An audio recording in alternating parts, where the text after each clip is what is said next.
What an embarrassing interview. Oh my God.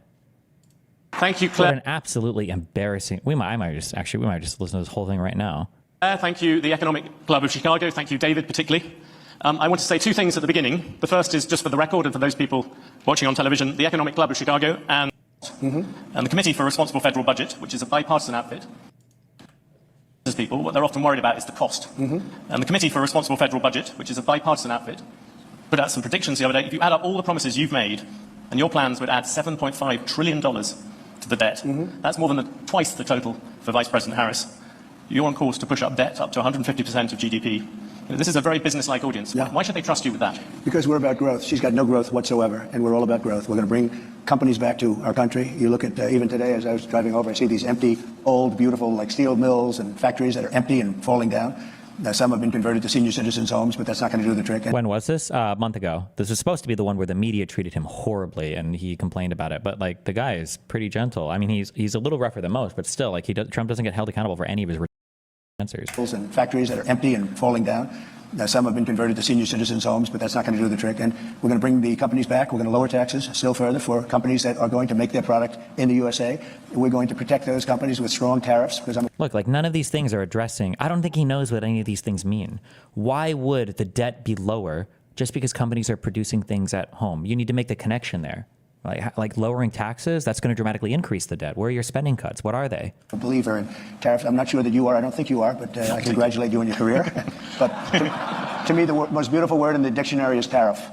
And it's my favorite word. It needs a public relations firm to help it, but to me, it's the most beautiful word in the dictionary. You keep focusing on things most people don't really care about. I'm aware of that. I just wish they would admit that, because people will say, oh, I like Trump because of the economy. And no, you don't. You like Trump because he's like a funny dude and he does an okay presentation on stage. That's it. If people just said that, well, okay, whatever. Then at least we can have the conversation there. But when they lie and they say, well, actually, he's good because of all these. No, he's not. Trump is like, maybe even clinically, I'm not sure, but. Tariffs, do you think that will bring in the revenues? To use another bipartisan group, yeah, Peterson Institute, they say they only bring in $200 billion. That is that's barely the cost of two of your promises. Like, why would you even say that? Bring in $200 billion. This guy's talking about a $7 trillion budget shortfall over, I don't know if it's over 10, it's probably over 10 years, maybe. Or maybe it's over a term, I'm not sure, like 4 years, but. Yeah, Peterson Institute, they say they only bring in $200 billion. That is that's barely the cost of two of your promises. Yeah, but that's like, for what company are you talking about, okay? Look, I brought in with tariffs, and I was just getting started. Then COVID came, and we had because I tell you what, I did a very good job in COVID. Nobody knew what the hell it was. I call it the China virus because I like being a little more accurate. But when that came, but we got hundreds of billions of dollars just from China alone, and I hadn't even started yet. But tariffs are two things, if you look at it. Number one is for protection of the companies that we have here and the new companies that will move in, because we're going to have thousands of companies coming into this country. We're going to grow it like it's never grown before. And we're going to protect them when they come in, because we're not going to have somebody undercut them. And I could give you an example of this if you want. Would you like me to? Because it just happened. Give me a quick example, then I will come back. I just found out about it. So I've been talking. I just found out about it. About for the last year about Detroit and how horribly it has been. You know, it's just horrible, because we've been talking about Detroit's coming back for 40 years and it's never come back. And it's very dependent on the car industry. Well, they've lost 60% of the business over a long period of time. And what happened is I found out a friend of mine builds auto plants. That's all he does. He builds auto plants. That's what he's good at. He doesn't want to build an apartment. All he wants to build is, and he builds the biggest in the world. And for the last year and a half, if anybody's heard me speak, I was talking about Mexico as a tremendous challenge for us right now. Tremendous. China is building massive auto plants in Mexico. And they're going to build them, and they're going to take those cars and sell them into the United States. They're very near the border. And they're going to have all the advantages and none of the disadvantages. And that's going to be the end of Michigan. It's going to be the end of, frankly, South Carolina. Going to be the end of everything. So I've been talking about this. And I said to him about 9 months ago, I said, you know what? I want you to do me a favor, John. His name is John. I don't want to give his last name because he might not like it. Why not give, so we're just like using an anecdote to prove what we're going to do for U.S. policy for the next 4 years. We're not even going to name the company. Okay, bro. But I said, I want to see an auto plant. I want to go and see one of these. You know, you press a button and everything works, right? I want to see one of the big ones. He said, all right, good. I said, where do we go? I'd like to go to Michigan. I'd like to go to someplace in the United States. He said, no, we can't do that. Why? We're not building anything big in the United States. That's not, we don't build the big ones here. I said, where are you building the biggest ones? He said, in Mexico. We're building giant plants, the biggest plants anywhere in the world.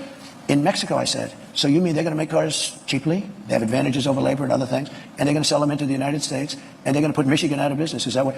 I don't know anything about that. All I do is build. By the way, and you'll never hear them. I don't know. We're not watching this. This just irritates me. You will never, ever, ever, ever hear this brought up ever. Okay. Because conservatives are demons. Okay. But do you know who negotiated the last massive trade deal that we have with Mexico? Does anybody know? Anybody want to take a guess? It was Donald Trump. It's one of the only things that he can take credit for. It was the renegotiating of NAFTA into the U.S., Mexico, Canada free trade agreement.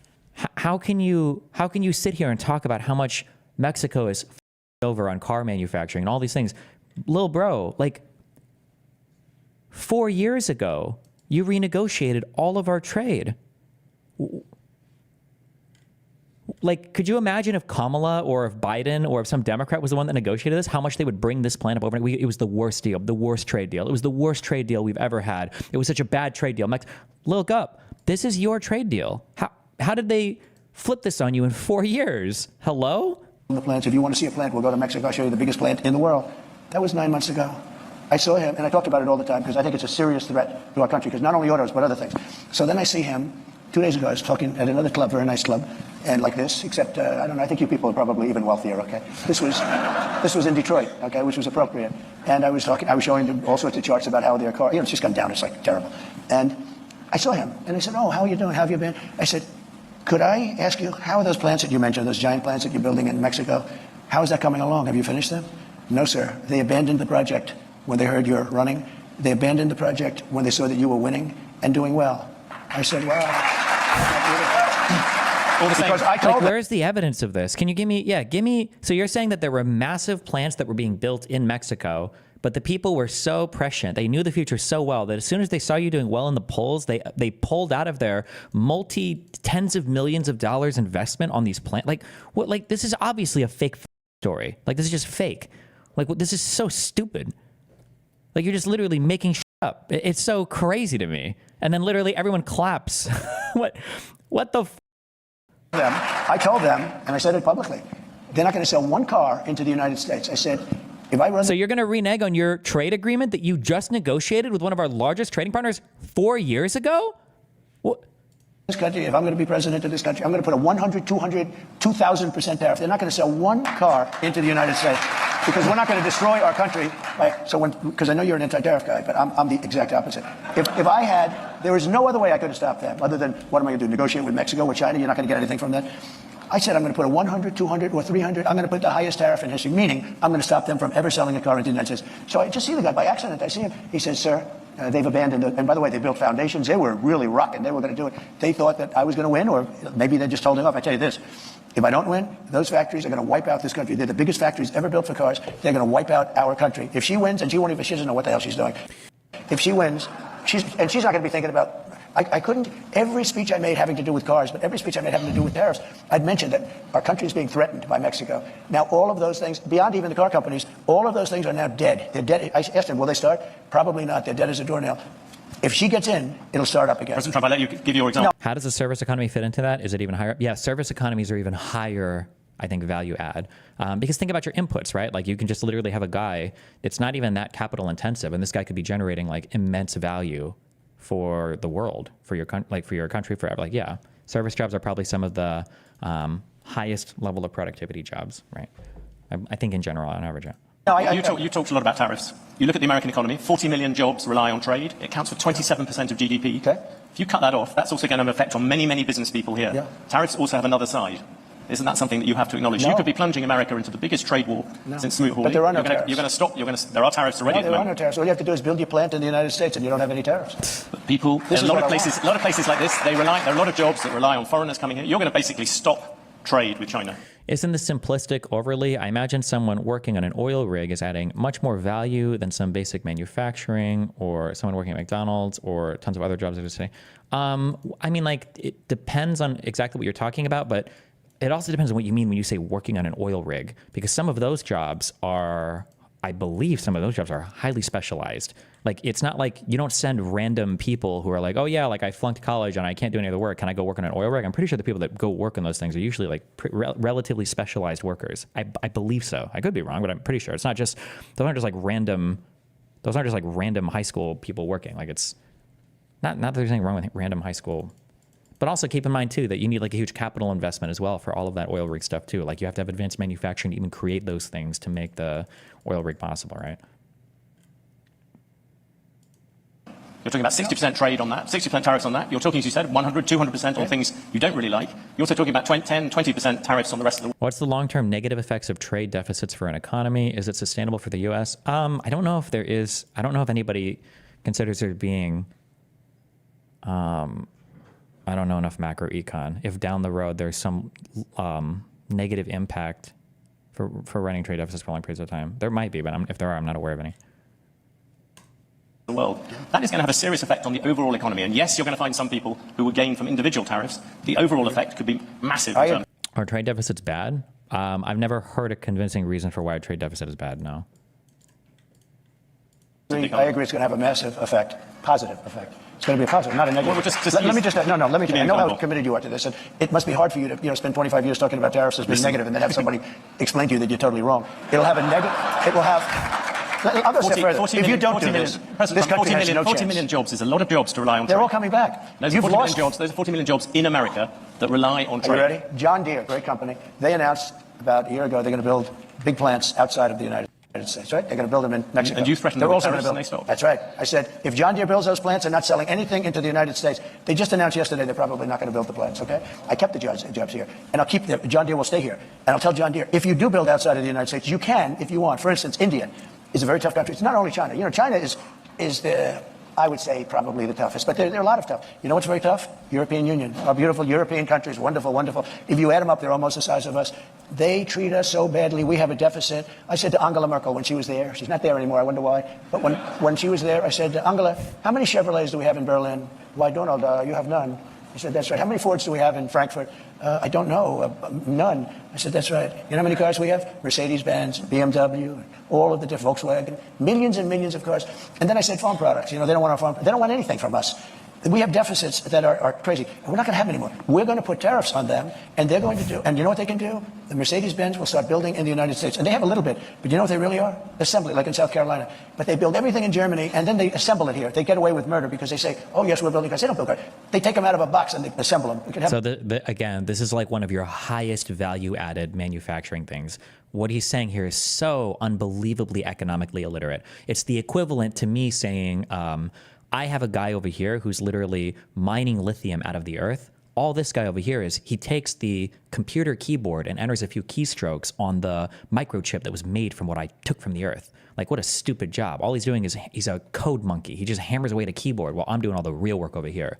Final stages of assembly can be some of your highest value-added stages of production and are oftentimes some of the most valuable, value-added stages of production. So the idea that like this is such a stupid or bad or horrible thing to do. Like, you would rather be further along the line of advanced manufacturing than closer to the beginning of it. That's just such a stupid, foundationally stupid way to look at. Assemble it here. They get away with murder because they say, oh, yes, we're building cars. They don't build cars.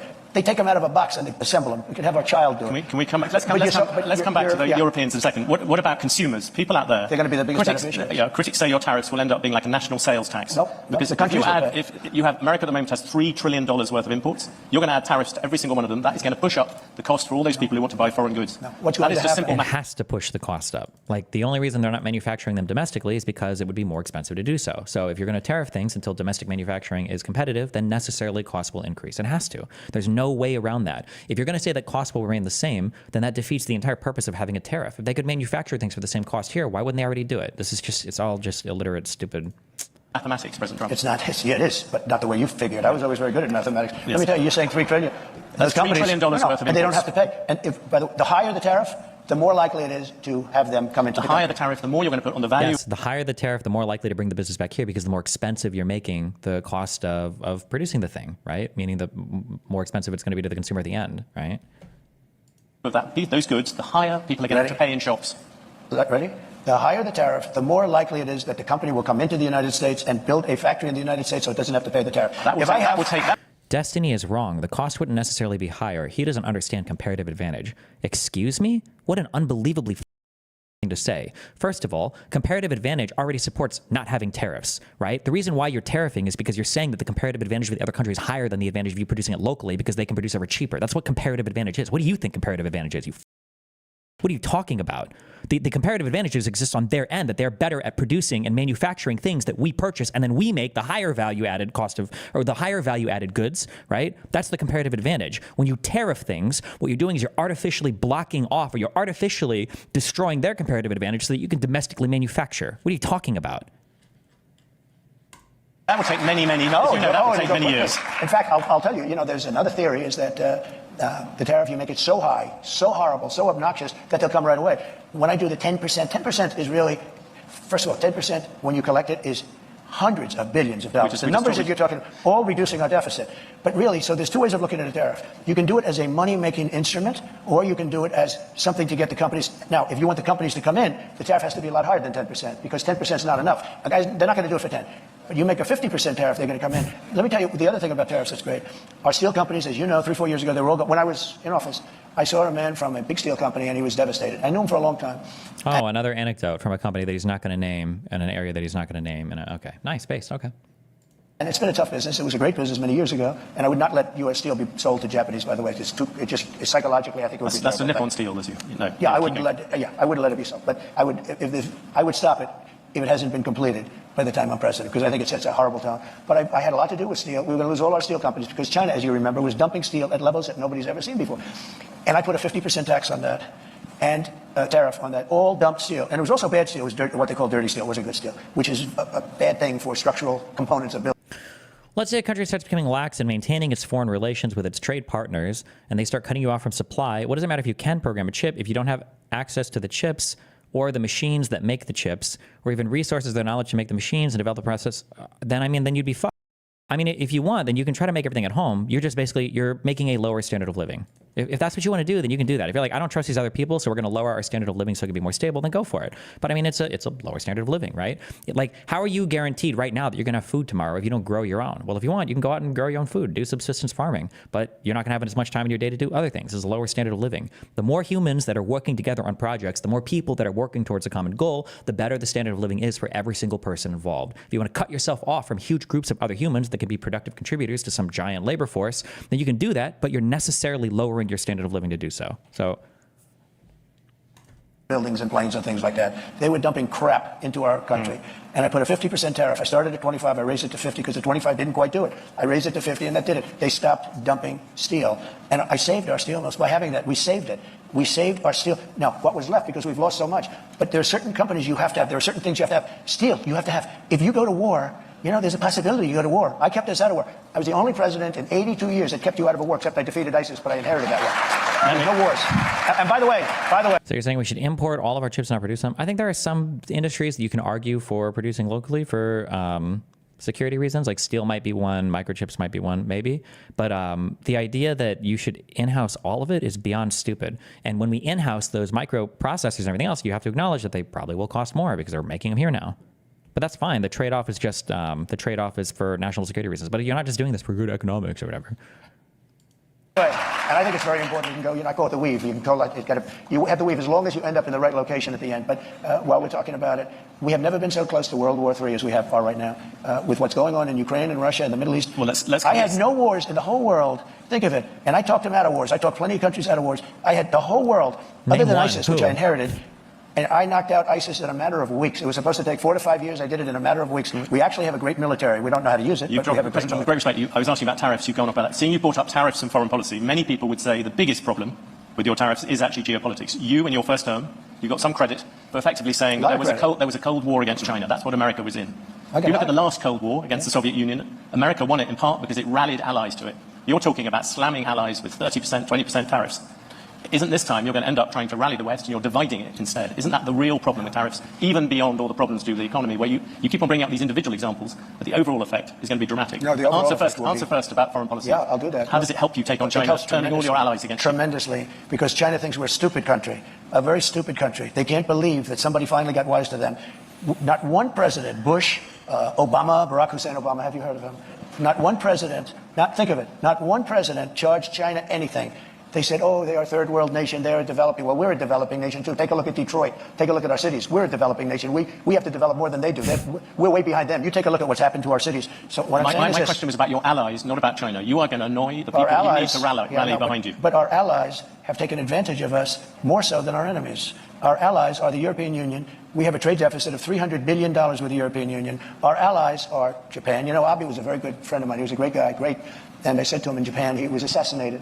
And he was a great man. He really was. I didn't see too many like him. And he got very sick and he had to take off. And then he was actually making a comeback. He was going to make a comeback and he would have won easily. But he was a great gentleman, handsome, wonderful man, respected by everybody. And I went to him and I said, Shinzo, we have to talk. What? Trade. And he goes, I'll never forget it. I know. I said, what do you know? I knew you'd come to me. Oh my God.